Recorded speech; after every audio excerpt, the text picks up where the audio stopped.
ভারতীয় আধিপত্যবাদকে আমরা মেনে নেব যে আমরা গণরায় বাস্তবায়ন করুন, জুলাই সনদ বাস্তবায়ন করতে হবে।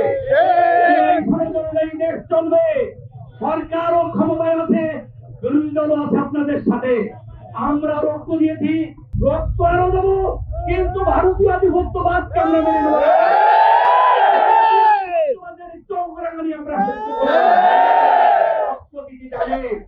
রক্ত ছাত্র জনতা দিতে জানে, জামাত শিবিরকে রক্ত দেওয়ার জন্য ভয় দেখাতে হবে না। রক্ত দিতে জানি, প্রয়োজনে আবার জুলাই ফিরতে হবে।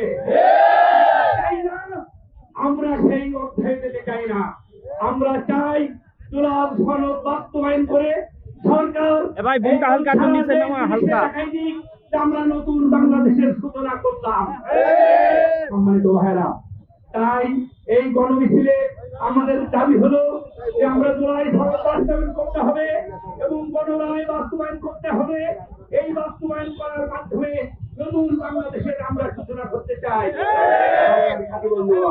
ভয় নাই, আমরা তো বিরোধী দলে আছি। আমাদের বিরোধী দলীয় নেতা, আমাদের বিরোধী দলীয় এমপিরা এভাবে সহযোগিতা করতে সরকারকে, আমরা সংসদের ভিতরে বাইরে এইভাবে প্রান্ত থেকে এই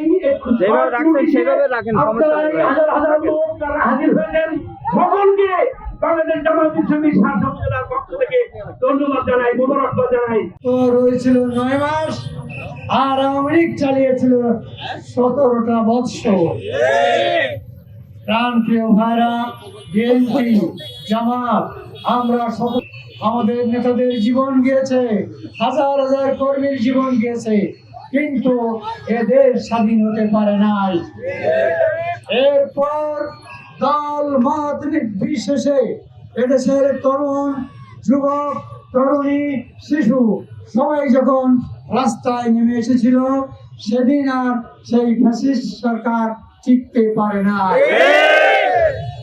প্রিয় ভাইরা, তাই জুলাই যোদ্ধাদের প্রতি আজীবন আমাদের সম্মান দিয়ে যেতে হবে।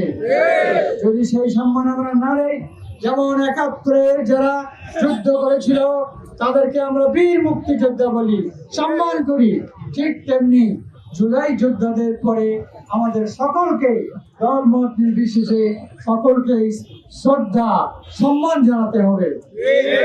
তা না হলে আজকে যে স্বাধীনতা আমরা পেয়েছি, আজকে যে মুক্তি পেয়েছি, কথা বলার অধিকার পেয়েছি, ব্যবসা করার অধিকার পেয়েছি, এটা এর সঙ্গে বেঈমানি করা হবে। সম্মানিত ভাইরা, আমি আরো স্পষ্টভাবে বলি, এদেশে জামাত বিএনপি ঐক্যবদ্ধভাবে গণতন্ত্র, গণতান্ত্রিক অধিকার, মানুষের অধিকার প্রতিষ্ঠার চেষ্টা যদি না চালায়, তাহলে ব্যর্থ হওয়ার আশঙ্কা আছে। তাই আমরা বলবো, জুলাই সেই 5ই আগস্টের পরে এদেশের সর্বশ্রেণীর মানুষ, শিক্ষক, ব্যবসায়ী, অফিসার, যুবক, সাংবাদিক, সকল বুদ্ধিজীবী মানুষ ঐক্যবদ্ধ হয়ে জুলাই সনদ তৈরি করেছিলেন। এই জুলাই সনদকে আমাদের সম্মান করা উচিত। সেখানে আমরাও ছিলাম, বিএনপিও ছিল, সকল রাজনৈতিক দল ছিল, সম্মিলিতভাবে আমাদের সেই জুলাই সনদ